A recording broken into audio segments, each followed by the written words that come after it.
Here we go, Tiffy. Boom, ba-dum, bum, bum, bum, boom, boom, boom, boom, boom, boom, boom, boom. Oh, welcome. Is that our new theme song? No, it's just this one's. Maybe we should have a theme song. I like that though. You're starting out this with some great energy. I'm going to say it's probably because we're just a couple of weeks away from your birthday. Oh, yes. But really, truly, it's just because I'm so excited to be back to the rabbit holes.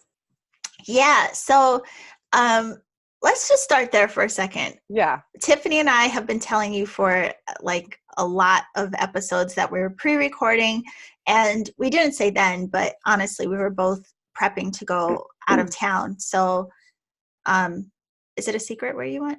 No. Okay. So where did you go? I went to Scotland and Ireland, and I absolutely fell in love with Scotland. Ireland, I didn't give enough of a fair chance to because I was only in Dublin. But Scotland is a dream. Yeah, I've heard people say it's so beautiful, especially with like the Fairy Glens or the Isle of Fairy or Oh, something like yeah, this. But all of it. yeah, it would be cool to check out one day. Well, I'll go with you when you want to go. I'll go Yeah. back. Well, listen, I know you are itching to go back Yep, already. I am. I'll ask you about that in a second because I think everybody should know who you are when you travel. But I just got back from Hawaii, so I was in Hawaii. So I'm glad to be back. And anyway, we did a lot of pre-recording just to prepare to be gone, and we didn't want anything to be missed while we were gone. Yes. And now we're more real time. Although funny enough, we're pre-recording this. I know, which was an accident because it was an accident. We forgot that the live event, right? Yeah, so when you're saying this, we would have done a live event last week because we forgot. We were just so excited to record that we're pre-recording again accidentally. How do you like those apples? Yeah. So Tiffy, what happened to you on your vacation? I broke my foot. Womp womp. Wah, wah. I've never broken anything in my life. And this trip that I've been waiting for years comes up and I go and do something like this. Only you. Only you. I mean, I'm glad you're okay. I don't want to say that I'm the type of person that has things happen, and I don't think that I am. But then when I look back at my history, I'm like, I am that person.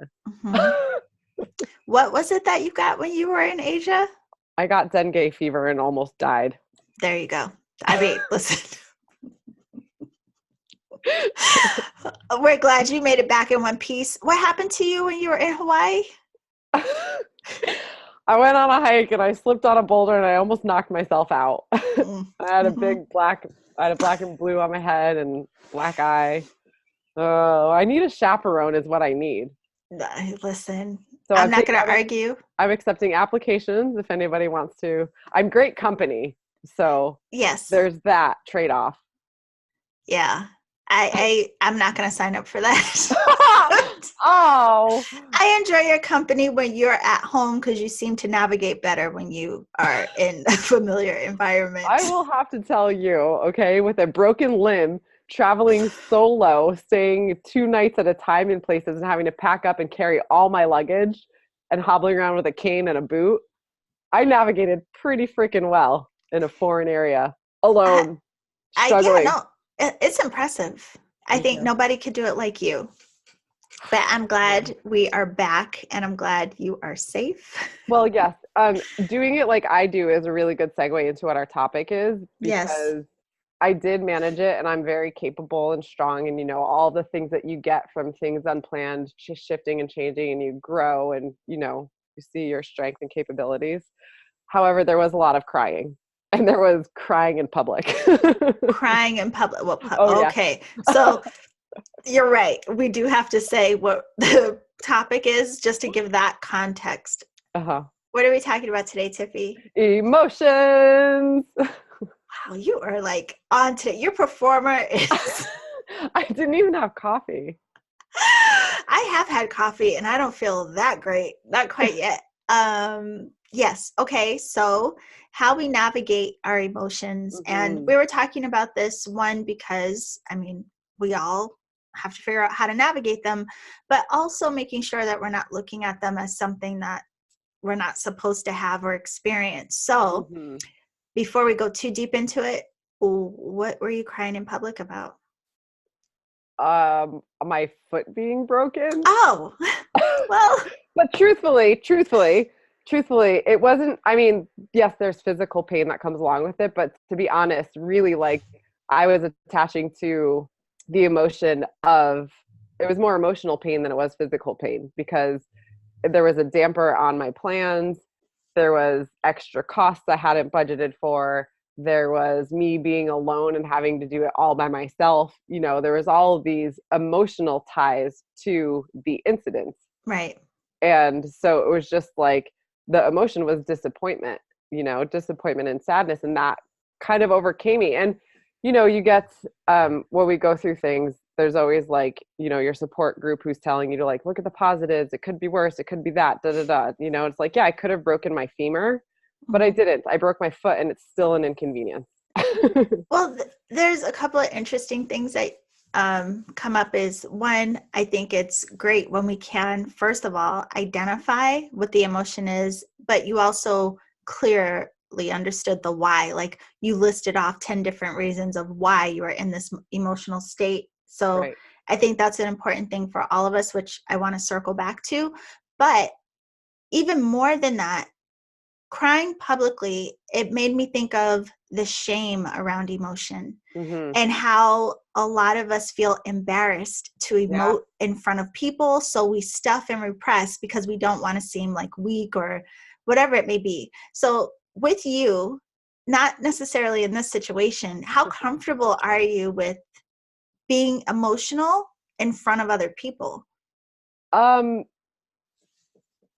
I'm not super comfortable with it, Mhm. although my friends and family would say that I'm very emotional and they would think I'm comfortable. But I think it's more so that I really, I, well, okay, I'm a Scorpio, right? I'm water. Mhm. And when the floodgates open, the floodgates open. Um, but it's an interesting question you ask because even though I said I was crying in public after this whole incident, I was trying to hold it back. Like there Yeah. were times where, and I felt a little bit embarrassed and I was like, keep it together, Shade. Like, don't do this here and now. But when I was at the hospital and the nurse practitioner that was helping me, he like gave me my papers and all the stuff. And I was there like crying and probably looking like in so much despair because again, I was by myself and trying like I got proof that my foot was broken. I'm like, what am I going to do? And he looked at me, he gave me all the stuff and he was kind of all business. He's like, are you going to be okay? And I just looked at him. I didn't answer him. And I think I just turned around and left because I was like, I was too emotional to even analyze whether I would be okay or not, that I couldn't even Yeah. answer him. But he could clearly see the emotion that was coming out of me and was just like, oh man, like, but, and this is another interesting point is um, how we manage our emotions versus the reaction we're going to get from other people.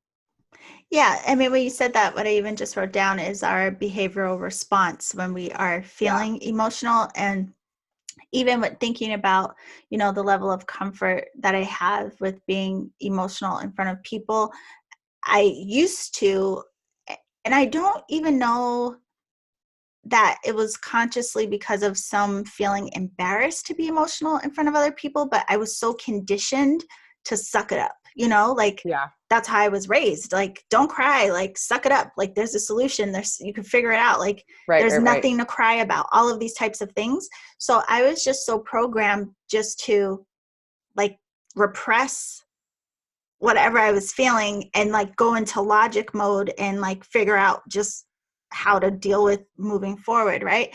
Yeah. And I mean, I just want to say, of course, I don't, obviously, my mom didn't think she was doing anything damaging. Like, I get that she thought that that was a good way to function.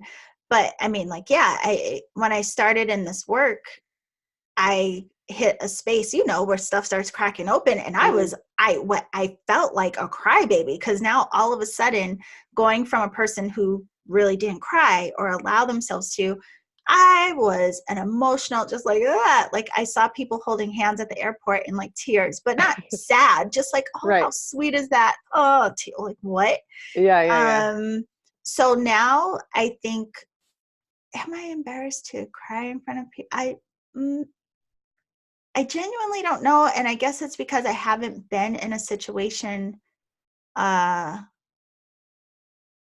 for that to happen that I can really think of. But I would like to think, if I was feeling emotional, actually, no, I have had to consciously choose to allow myself to be vulnerable in front of people, friends specifically, in the last, like recent, like even in this year, where something emotional may have come up and I had to talk myself into having a conversation and sharing myself and being vulnerable about something that was hurtful or whatever it may have been. But it's something I have to like convince myself to do. Right. And I think that's most of us. And I think there's a level of, when we're younger, we just react. We just react to our emotions because they're very authentic. Right. And then depending on our conditioning, our family, our circumstances, that starts to condition how we navigate our emotions. And a lot of times we do shut down because like emotions for a lot of people are too much. So we're taught to like put it away, and or spin it in a positive light so that you can solution find. So I think that there's a point then that we steer both into those two directions, where either we shut down the emotions either because we're like, don't do that, it's going to scare people, or like it's scaring whoever was teaching us, and then we were like, shut it down. Right. Or it's like, let's just make it positive and move on. So we learn to like completely negate our emotions and put them away, that they don't count. And then I think we come back to this place where it's like, there's a balance between the two. Like, yes, there will be a solution, there will be positive, but there has to be this little bit of a window of time where you can allow your emotions to move through you, because as we talk about all the time, it's energy. Emotions are energy. Yeah. And they're going to do something. That's exactly it. So when you're saying that, what I was thinking is like how repressing and stuffing our emotion causes this like eruption, just like waiting to happen. And even back then when I was younger and I would not process my emotion, anger though, honey, let me tell you something. It was like all the sadness, all the blah, blah, blah, came out through anger. Sure. So it also would be like very, I was reactive to something that it may be like more drastically than I should have been, but it was because of all that I hadn't processed or allowed myself to understand or look at. So that's an interesting thing too, is looking at what actually happens when we don't allow space to look with and process and nurture ourselves through whatever is really coming up. Yeah. And I think too, as you were saying that, what came to mind was that emotions are so dynamic. We have such a scale of them that when we are repressing them or like trying to manage them, however we manage them, they oftentimes filter into one type of emotion. For you, it's anger. For a lot of people, it's anger. For me, I think it's sadness. I think that like I filtered it into sad. Like, so if I was going to emote, I was going to be sad, and I think a lot of people, if they emote, they're going to be mad. Right. Yeah. So it kind of, one, it highlights, I think, going into what we said we were going to talk about as well, like how do we navigate our emotions and what do we do with them? Do you notice what your personal patterns and relationship with emotions are? But, it reminds me of I don't remember which class, but something I used to teach, and I would always say like, emotions are our messengers, right? Yeah. So it's like, if you are feeling something, no matter what type of emotion it is, there's something beneath that feeling. Like it's a message there for you. What are you holding? What's your perspective? Why are you feeling the sadness? And honoring that it's okay to feel, which I think is a big point. Like yes, it's okay to feel. We're designed to feel, but what do your feelings and emotions point to, or what are they telling you? But then also being accountable and responsible for how you behave, or what do you call it? Display your, you know, so there is that balance there too. Like, don't just be like Tasmanian devil, but you can still acknowledge whatever you're feeling. And something I've come to understand about emotions and navigating them through my own experience, and just, you know, talking to people about this stuff all the time is that I think we get a little bit scared of emotions because whatever emotion it is, we attach to that emotion, and that becomes part of our personality. Yes. You know, so if we emote as sad, it's like, oh, I'm a sad, negative person. Or if it's anger, I'm an angry, or even happy, you know, oh, they're a happy person. But we're all of the things. Right. And what I said before about an emotion is just energy moving through us. It's not an energy that is now like, I mean, it can be if we're angry and we're not expressing it and allowing it to move out, then it's going to go in and it's going to calcify, and it's going to become this thing that is waiting to erupt, and that will maintain itself and start to express as what would appear to be a characteristic. Right. Versus something that's just going through a cycle and phasing through. I don't know why in my head I'm hearing bah humbug. Wasn't that Scrooge? Yeah. I don't remember the story, but wasn't there somewhere in that where Scrooge like cracked open and wasn't Scroogey anymore? Yeah, because he had all the ghosts of the past, present, and future. They took him through his life, and so he had to process his experiences and emotion, and it made him lighter. I think that's how the story went. I don't know. Could be. But another component to this, which I think we both can relate to, especially as it concerns emotion, a lot of people who are hypersensitive and very empathic, or people who can feel not even just their own emotion, but feel the energy of emotion of environments and other people, which can be overwhelming. And so a lot of people either become overwhelmed and freak out because they're functioning from whatever they're picking up on. But then there's also the side of, which I did for a very long time, is I built up a wall. Talk about barrier. Like, no, like, I don't want your stuff is your, like, no. But it was like a hard line wall, which really started to mute like my empathic nature. You know what I mean? So it's like, again, that dance of how can you learn to acknowledge that it's normal to perceive emotion and to feel each other because we're connected, but not let it overpower you. And also, like, how do you respond to that? What do you do? And why do we even have the capacity to feel each other? You know, like, what's the gift in that? Wow, that's a lot that you just laid out there. I know. We're such a great compliment, because I'm the opposite. I would take on everybody else's emotions, not knowing that I was doing it, and then thinking that they were my own, and then going crazy trying to understand why I was feeling the way I felt. Yeah. But what was the last thing you just said? Because that sparked something else in my mind. What do you do with that? Because we have the capacity to feel each other. Capacity. So yeah. So that's a huge point, the capacity to feel each other, because we're all connected and we're one, you know. Right. I mean, that's pointing very directly towards we are all each other, and the purpose of us being here is to connect and support each other and love each other. Yeah. So even with that, then I have to ask, especially because you do have more of a tendency to take people's stuff on as your own.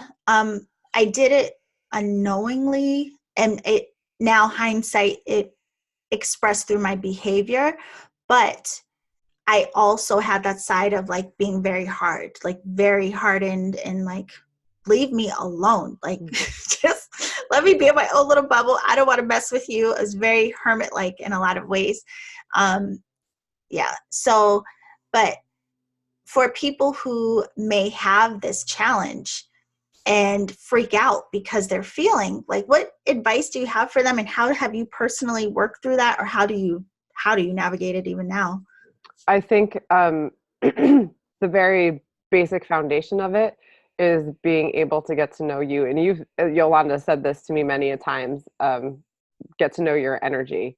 And I think really sitting in silence and tapping back into you so that you understand what you feel like, and then being able to discern what's not yours, or be able to discern what throws your energy off, like what takes you out of your own stable energy. And then having a better basis of understanding that, you're going to be able to recognize more so what emotions aren't yours. I think that's the key. Practice. No, it's totally practice. Because I have not mastered it, and from day to day, I'll be swallowed up in somebody else's stuff, not knowing it's not mine, and then I'll have to, go back and be like, oh, wait a second, that wasn't mine, but it's the practice. Well, that's why it's so important for all of us to be in relationship with ourselves. Like we're always concerned about how we are in relationship with everyone else, but how are you in relationship with yourself? And I say that because even as it relates to emotion now, if I'm feeling something, one of the first things I do is I retreat, and it's just so that I can clarify, so I can connect with myself and acknowledge, like, well, what am I feeling and what is this about? Is it my feeling? If it is, why am I feeling this way? What's my perspective around this? I also check in to see if I'm being reasonable about it. Because the truth is, sometimes we're so emotional that we step out of logic. So it's like, you have to be brutally honest with yourself of like, girl, like what's really going on? And then if I do recognize, especially in the moment of exchanging with someone, if I recognize what I'm picking up on is theirs, just that acknowledgement of like, oh, this is theirs, that creates a space for me where I can observe without taking it on and being able to hold space. Yeah. But I also intentionally like lift my own energy just to, help That's me. a really great point, because I think a lot of times people want to be a support, but they can't because they're like, oh, that's too heavy for me. Yeah. And that heaviness comes from not being able to separate. Yeah. And there's been times where I've had a friend or two that was like, oh, you're too heavy for me right now. And I can't. And like, that's the most disappointing thing you could possibly hear from a friend when you're in a time of need. But that to me is like an indication to check myself. So say, for example, if someone came to me and their energy or whatever they were dealing with was heavy, and there was a part of me that was like, oh man, I don't feel like it. That to me tells me I need to manage my energy. Why am I down here? Like, get it together. And even though we're not going into detail about it in this, I mean, it could be as simple as like certain breathing techniques, like coming into yourself, connecting to your body, becoming consciously aware of your energy so that you can hold that space and be supportive. But it also reminds me of, I tell people a lot too, when you come into interaction with other people, if you're not managing your own energy, you are more susceptible to matching theirs. Right. And so if someone is down and low and then you just go like, oh, match. And because there's a part of us wants to relate. However, if you think of the other side of it, if a friend of mine is sad, I'm going to be empathetic in what I say and how I listen. But energetically, I want to keep myself high so that I can try to support them in working through what they're doing.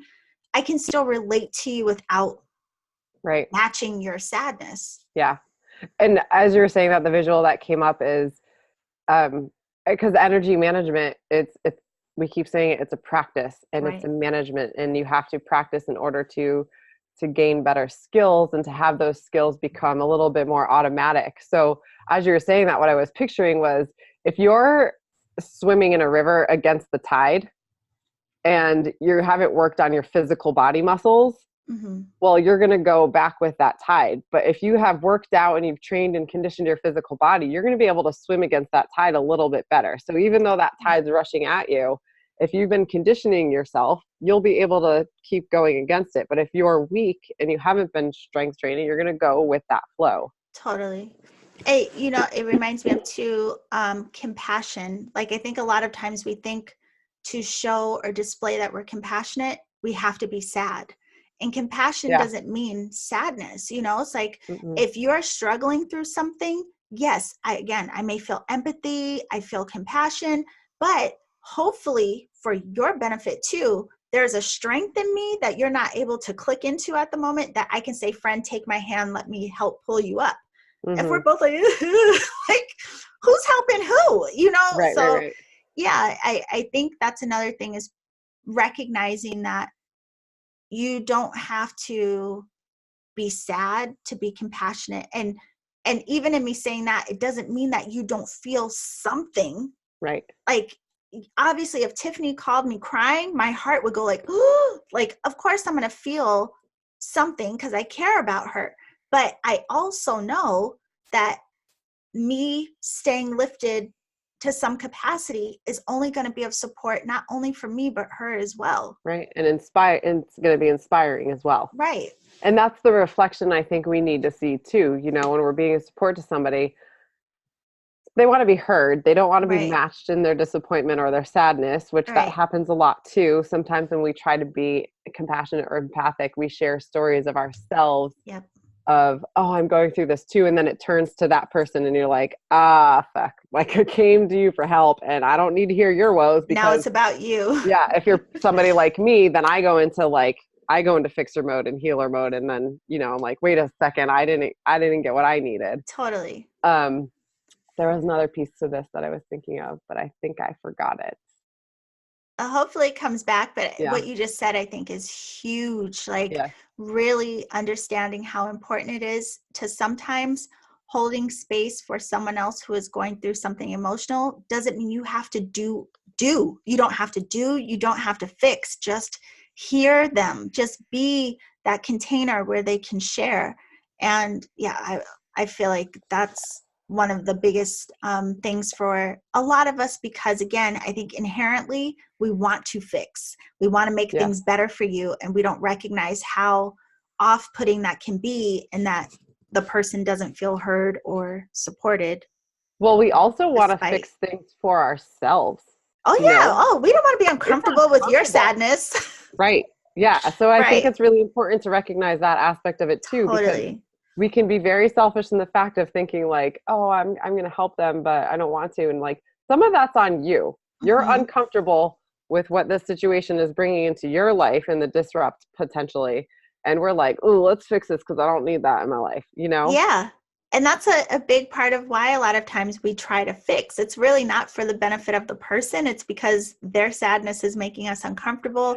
Listen, and again, I'm in this line of work, not because, yes, I want to help people, but also like it is uncomfortable to be walking around as an empath out here. And I recognize that some of my passion for this is because I want to be a little bit more comfortable in the world that I'm living in. Yeah. Well, it's funny you say that, because that's how it started out for me. Well, I had no idea that this work was I didn't even know what an empath was, but I didn't know. I had no idea about my functionality. I didn't understand why I was uncomfortable around certain people or things. But as I started doing this work and understanding that, it gave me the courage really to be in certain environments that before I would have avoided. And it gave me, it inspired me to try to be in social interactions that prior I would have avoided. So it really helped a lot with allowing myself to have experiences full all the way around that I would have avoided before or been like painfully uncomfortable in before.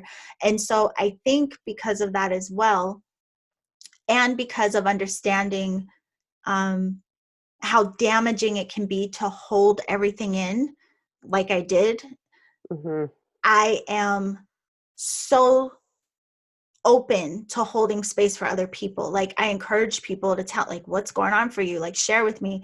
And I'm really going to hold that without judgment. I'm going to just listen. I'm not going to tell you what to do. I may ask you questions so that you can inspire your own thought, but it's because of the experiences I've had in understanding how impactful it is on us, whether we realize it or not. That's tough. I have two things. The one thing I forgot earlier when we were talking about was that there's an intelligence in empathy. I think that empathy really is a learned skill if you really want to refine what it means to be empathic, because we can be empathic and feel something for somebody, but to be able to intellectually be empathic and, like as we were discussing, separate yours from theirs and be able to hold space.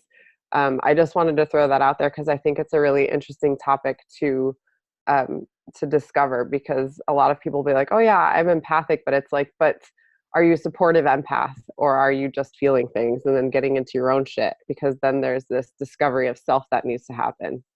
The other thing, when you were talking about like how we have to like holding in our emotions, what came to mind was, it's kind of like holding in your emotions and trying to like compact them into your being and not let them out is like holding on to secrets. And if you just keep piling on secrets, you have to keep creating lies. You have to keep on managing those secrets. Like there's a fever pitch that will eventually reach with secrets, with emotions, and it will break. It'll bust wide open, and then you'll have to deal with the cleanup work. Well, when you say that, the neighbors are doing something on the lawn. I was like, what's that sound? You also remind me of resentment. So I think a lot of people who hold in their emotions, don't share, or whatever, and especially if they are the type of person that listens to everyone else, if you are making the choice not to share and you're making the choice to repress, you can't be in resentment for other people because no one's there for you. You also have to like really look at and acknowledge, are you allowing yourself to be vulnerable? Are you allowing yourself to be supported? Are you making an attempt to share? Because, I also had that experience where I started to resent, like everyone calls me with their stuff, but no one's there for me. Well, nobody knew anything was wrong with me, but that was my fault, So, but another thing you said was refine, which I think is so important because we are naturally sensitive. We're naturally able to feel and perceive, whether with our physical or energetic sensory. And that's the whole thing. Like we are constantly having to refine through our experience, what we learn, like doing things in a different way. When you said it, it reminded me of like communication skills. Yeah, we can all communicate. Do we do it well? Like we have to learn how to like do everything that we're designed to do naturally. We have to learn how to refine it to like adapt to a certain kind of flow.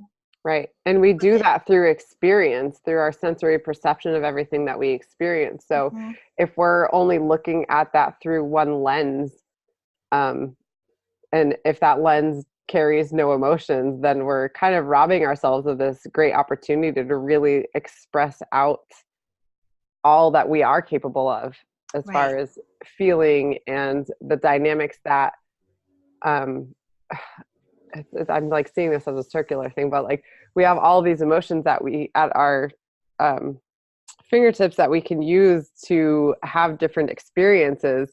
But if we're not using those emotions and we're only coming at it from one type of presentation of ourselves, we're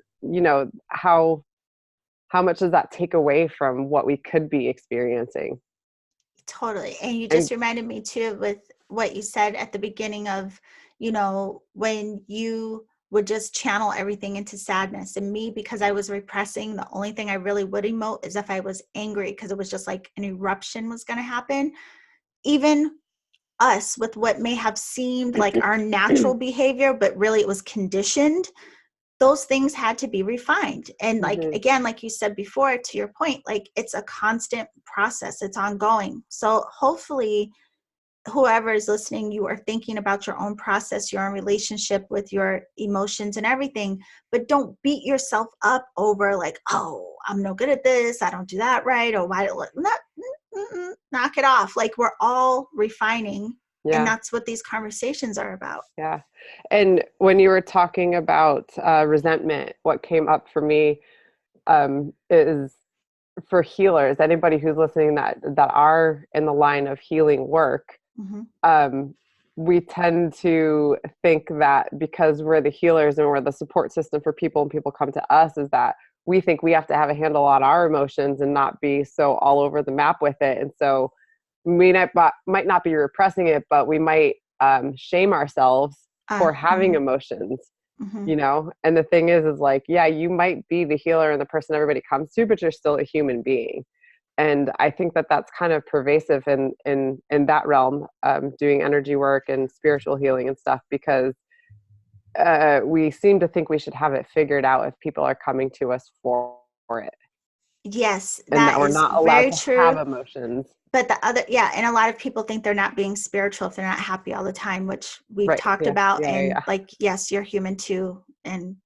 But the other side of that, which was more true for me, was making time. If you are someone that does work of holding space for others, whether it's healing, you're a teacher, you're a parent, whatever it is, make time for you and your stuff. Because what ended up happening with me in this is I was so excited, and I was like holding sessions, and literally from like the time my day began till it ended, I was holding space for everyone else. And I started to recognize, like, wait, people come to have sessions with me and then they're like, oh my God, like they have breakthroughs and they feel good. But in the background, I'm like I'm struggling with something, right? Yeah. And it was, the gift in it was working with other people through their stuff. There are so many mirrors in that, and you learn a lot through your own stuff, through listening and holding space for other people. However, it was like a punch in the gut when I recognized I wasn't making time for me. Like, that was so crucial that I had to go like, whoa, what are you doing? Like, you have got to make time to take care of you, your emotions, your mind, your feeling. How are you going to hold space for everyone else if you don't fill up your cup, so to speak, right? So that's also very important for all of us, no matter what we do in life. Don't forget to make time for you. Yeah. That's all I got on that. So anyway, I guess, we've said a lot. We've kind of hit a lot of points around it, but just as a wrap up, when it comes to your experience with emotion, like, what would you say you found the purpose in your emotions to be, and what is your final suggestion of how to deal with it?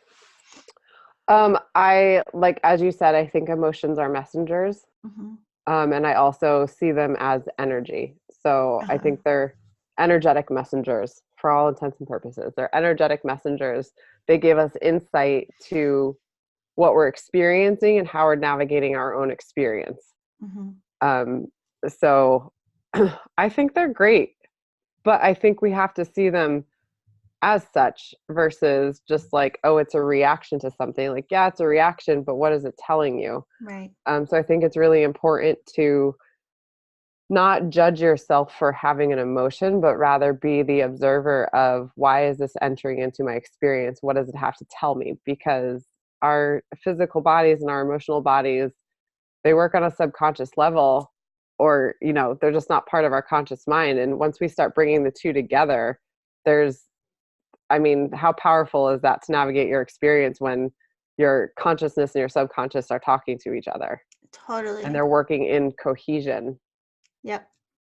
So how to manage it, I think, it's taken a lot of patience with myself and recognizing why I was conditioned the way I was emotionally. And then, giving myself some grace. Yep. And having that grace for others as well. Yep. So whether it's starting with grace for other people to have emotions the way they do, or if it's for myself, I'm not sure like which came first or if they were like intertwined, but I think starting somewhere with that. And I think typically it's easier for people to use an example of having grace with somebody else before they can have it with themselves. But I think you need both. You absolutely need both, because you can't be hypocritical in being kind and supportive with somebody else and then not doing it for you. That just doesn't work. We often overlook that. I hope we don't open another can of worms when we're trying to wrap it up. But it reminded me of too. So my thoughts around the purpose of emotion, again, the same, like they are messengers and they're helping us to understand not just the energy we hold, but how we're actually holding it. And I think that gives us consideration of like how we can transform it, what we can learn from it, what we can understand about ourselves, a lot of different things.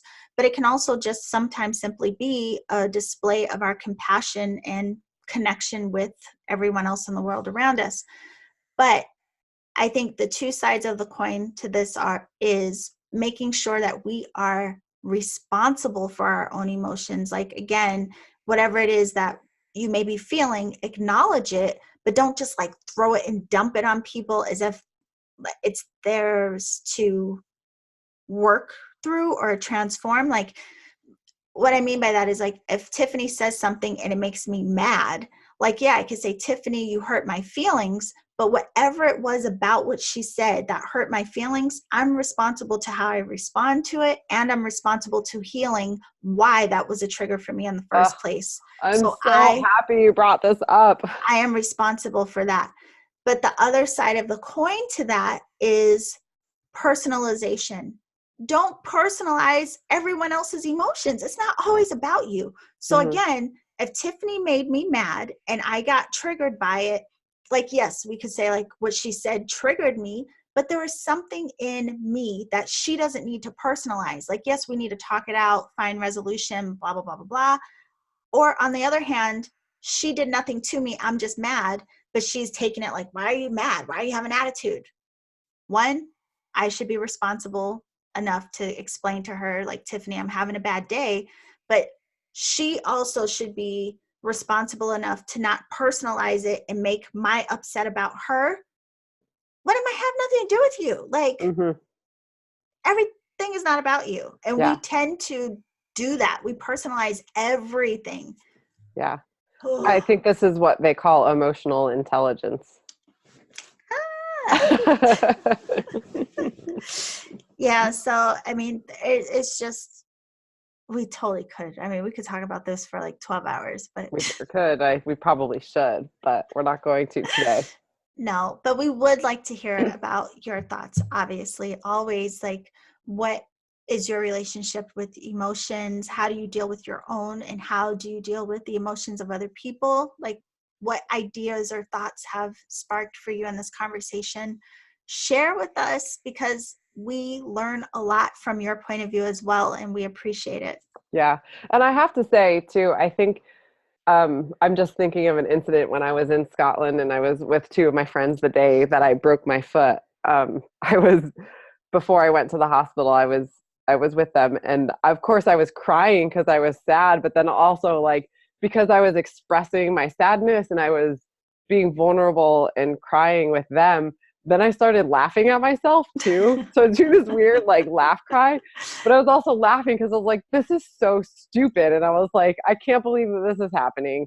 Yeah. I can't believe that I'm crying about it, but I'm also like really sad. So, I think expressing an emotion can lead to other emotions. And you might, because we have a tendency to attach to that one emotion, and I have a tendency to attach to sadness, like being able to express it in a place and really see how you're emoting could lead to other expressions of emotions. And then you start to see how it just is this flow of energy.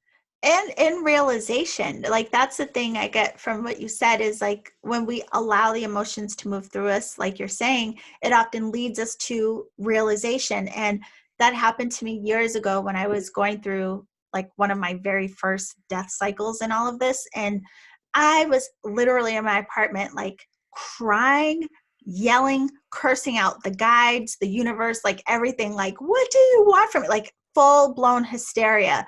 And somewhere in the middle of it, I was cracking up like, what is wrong with you? But it was just because I was allowing myself to work through and release it out. And it reminds me as well, if you are someone that has a hard time being vulnerable, there's such an amazing like lightness on the other side of just sharing sometimes. Oh yeah. Not looking for a solution, not necessarily trying to fix, just being able to get it out. Like, yeah, this sharing can be so I always say It's better out than in. And that can be pervasive through across a lot of things. But as far as emotions go, it's better out. Sorry. I'm not sorry. Yeah. Well, now I don't know where you're going. Anyways. I'm just listening. Yeah, okay. Mm-hmm. I can see the emotions behind your eyes. But it is, you know, like when we hold things in, even if it's intangible, it's still something that's taking up space and being compact on top of each other. And if you just remove that out, you're lighter. Mm-hmm. And this is the last thing I think I would say too, like just going back to people who struggle with not wanting to not seem compassionate.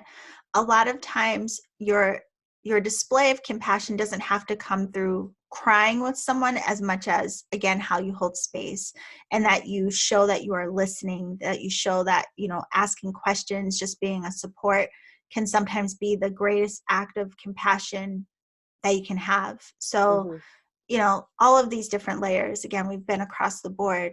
Oh, man, I really can't wait to hear what comes up for everyone. Yeah. I hope this is helpful. Yes. I think it was a great topic. But honey, listen, when this airs, since we're ahead of the game again, we're going to be real time in a minute. It will be the 16th. It'll be just after the full moon. Yeah, that's what I was checking. I was like, don't we have, yes, the full moon, once this airs, will have been 3 days ago, the full moon in Aries. We would love to hear what came up for you in that energy. If you are an MBE insider, of course, you can look at our monthly update and let us know what's coming up for you in October as well. Yeah. So is that it, Tiffy? That's it. I think that's a good wrap. Glad to have you back. Yeah, me too. Bye, everybody.